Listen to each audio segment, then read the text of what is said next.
Muito bom dia a você que está nesse canal mais uma vez. Eu saúdo a você com a paz de Cristo e com a alegria que eu tenho de mais uma vez podermos nesse canal, como acontece toda quarta-feira, lermos uma porção das Escrituras Sagradas que tanto tem nos orientado, incentivado, enchido o nosso coração de alegria e de esperança e, claro, também, em alguns momentos, tem sido uma palavra de advertência para todos nós, como é o caso de hoje. Você me conhece, meu nome é Valdir, um discípulo de Jesus na cidade de Guarulhos, e hoje eu te convido a abrir sua Bíblia no Salmo 95.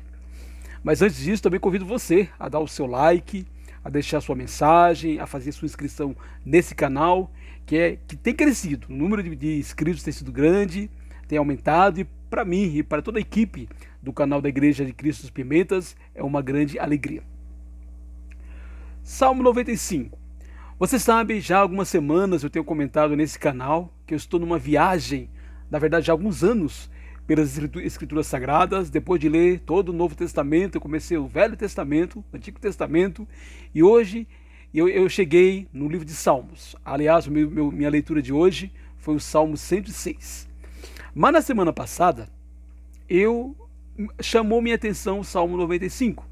Eu até escrevi assim nas redes sociais, mandei inclusive o artigo para o portal, mas assim tocou meu coração a ideia de também gravar sobre esse salmo.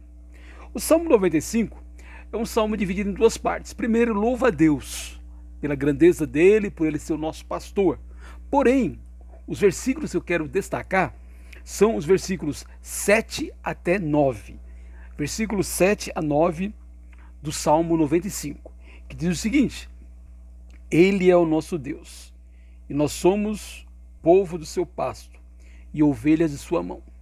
Hoje, se ouvirem a sua voz, não endureçam o coração como em Meribá, como naquele dia em Massá, no deserto, quando os pais de vocês me tentaram, pondo-me à prova, apesar de terem visto as minhas obras. Versículo 10. Durante 40 anos estive irritado com essa geração e disse: esse é um povo que gosta de se desviar. Eles não conhecem os meus caminhos.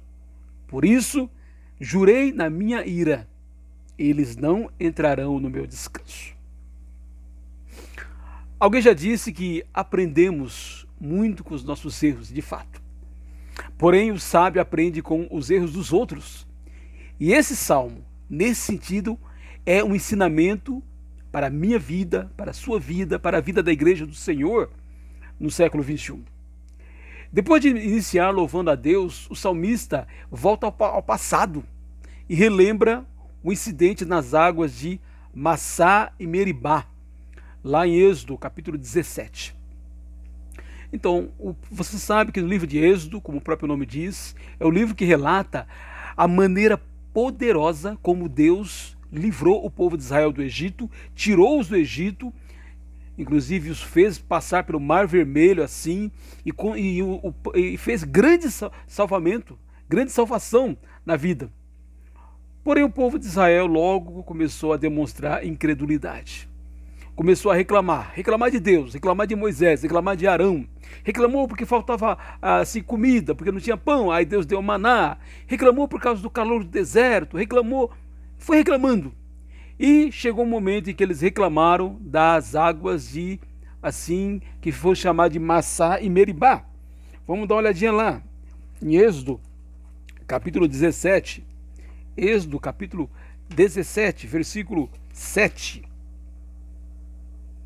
Êxodo 17, versículo assim 7. Na verdade, vamos ler do versículo 1 em diante, né? Toda a congregação dos filhos de Israel partiu do deserto de Sim, fazendo suas paradas segundo o mandamento do Senhor, e acamparam em Refidim. Mas ali não havia água para o povo beber. Então o povo discutiu com Moisés e disse: dá-nos água para beber. Moisés respondeu: por que vocês estão discutindo comigo? Porque estão tentando o Senhor. Mas ali o povo estava com sede de água e murmurou contra Moisés, dizendo: por que você nos tirou do Egito para nos matar de sede, a nós com nossos filhos e os nossos rebanhos? Deus, então, de maneira assim miraculosa, providenciou água para o povo. Porém, Olha só o que é falado no versículo 7 desse capítulo. E chamou o nome daquele lugar Massá e Meribá, por causa da discussão dos filhos de Israel, porque tentaram o Senhor dizendo: está o Senhor no meio de nós ou não?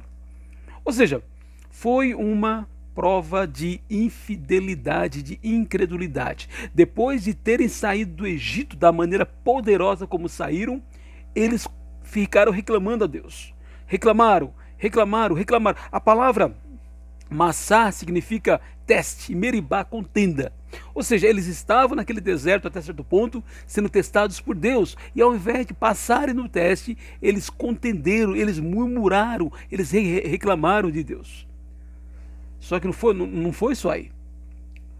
Passou-se vários momentos e o povo de Israel foi reclamando, foi murmurando, foi demonstrando incredulidade, desobediência, rebeldia, até chegar em Números 14, quando o povo de Israel estava para entrar na terra prometida, tinha mandado 10 espias para olhar a terra, mas o povo se rebelou, inflamado, assim, influenciado pelos 10 espias desobedientes.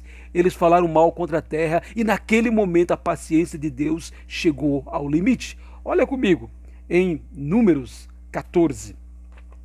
Depois que o povo de Israel reclamou com Deus, olha o que o Senhor diz. O Senhor respondeu, 14:20. Conforme você me pediu, eu perdoei, porque Deus queria destruir o povo.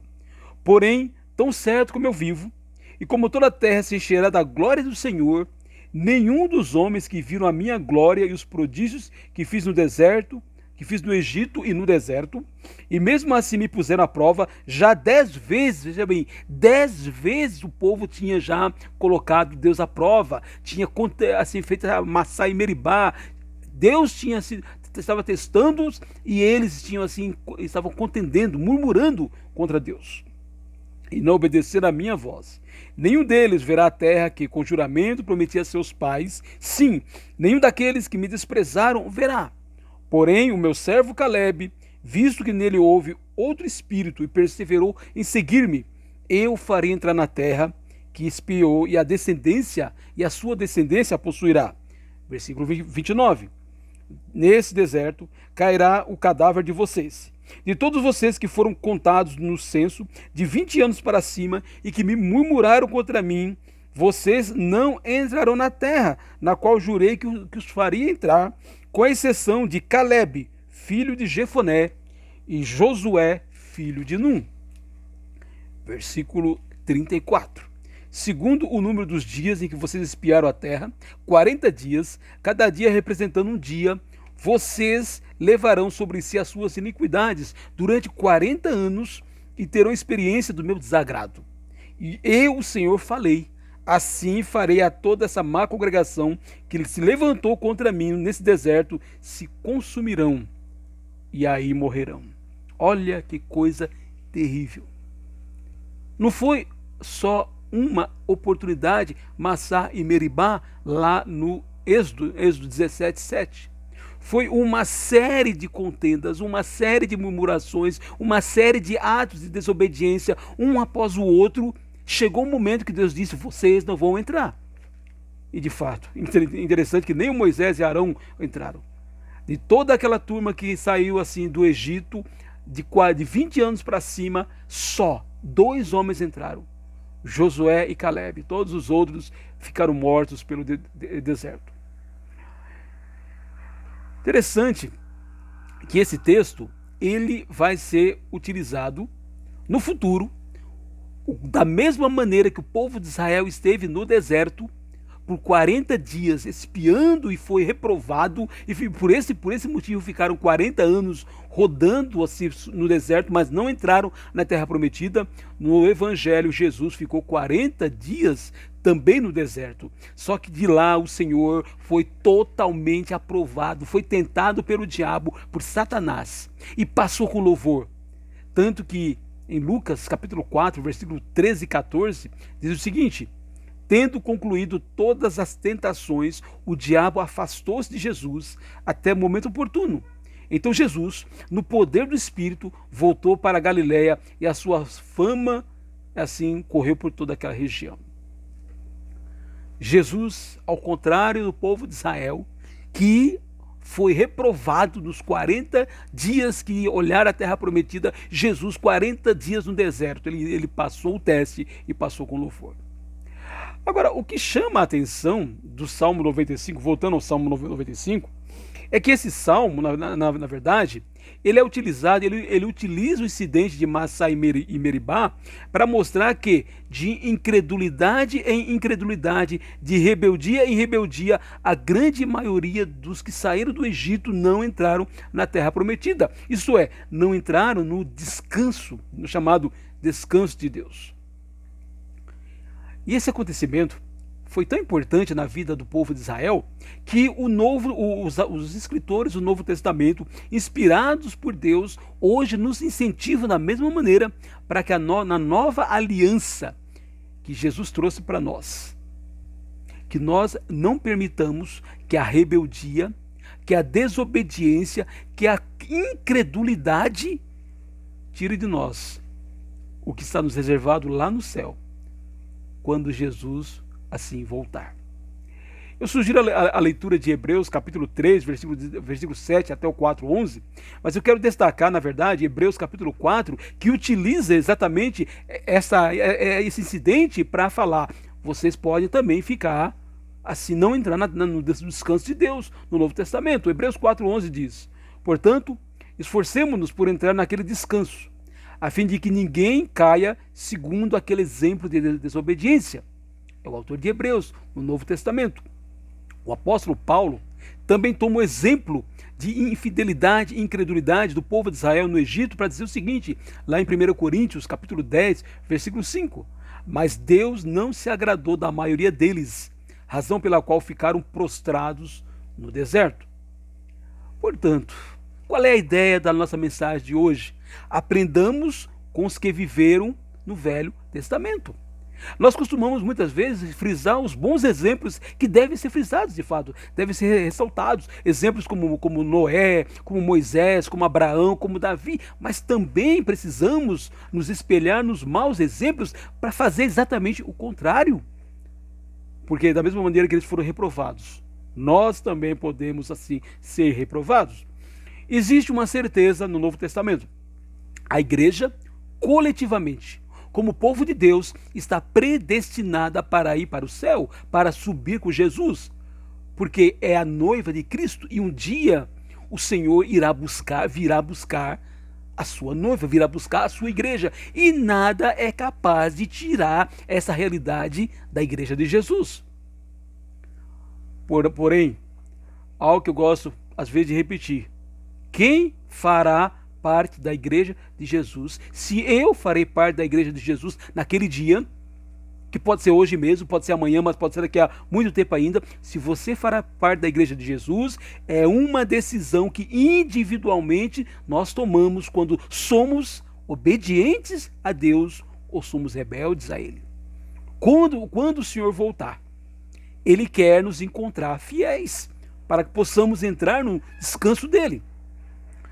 Semana passada, eu falei já aqui, eu gosto de citar isso, eu sei que sou meio repetitivo às vezes, eu completei 33 anos de vida cristã, mais de 3 décadas. Isso é maravilhoso, eu gosto de fazer uma celebração todo ano quando acontece isso. Porém, não adianta eu ter 33 anos de vida cristã e amanhã depois abandonar e perder tudo para o qual assim eu fui conquistado. A ideia é quando o Senhor voltar, seja quando eu fizer 40, 50, 60 anos de vida cristã, que Ele me encontre o quê? Fiel. Que Ele me encontre andando nos passos de Jesus, sendo obediente a Ele. Portanto, assim, nessa manhã, o nosso tema é o perigo da rebeldia e da desobediência. Cuidado. Da mesma maneira como uma incredulidade seguida após a outra, uma rebeldia após a outra, você e eu podemos ficar no caminho. De uma rebeldia pode levar a outra rebeldia. Uma desobediência pode levar a uma outra desobediência. Uma incredulidade pode nos levar a uma outra incredulidade, até uma hora que ficamos tão afastados de Deus que não voltamos mais. O que a Bíblia chama de apostasia. É um incentivo que o autor de Hebreus, inclusive, nos dá, em Hebreus capítulo 10, versículo 37 e 38, ele diz: porque ainda dentro de pouco tempo, aquele que vem virá e não vai demorar, e não irá demorar. Mas o meu justo viverá pela fé.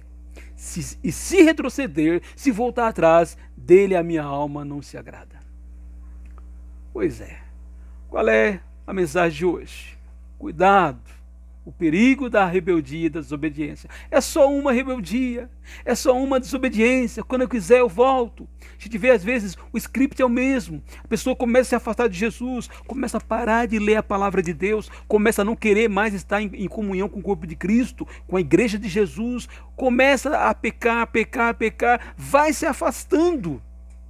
Claro que enquanto tem vida, sempre há possibilidade de volta.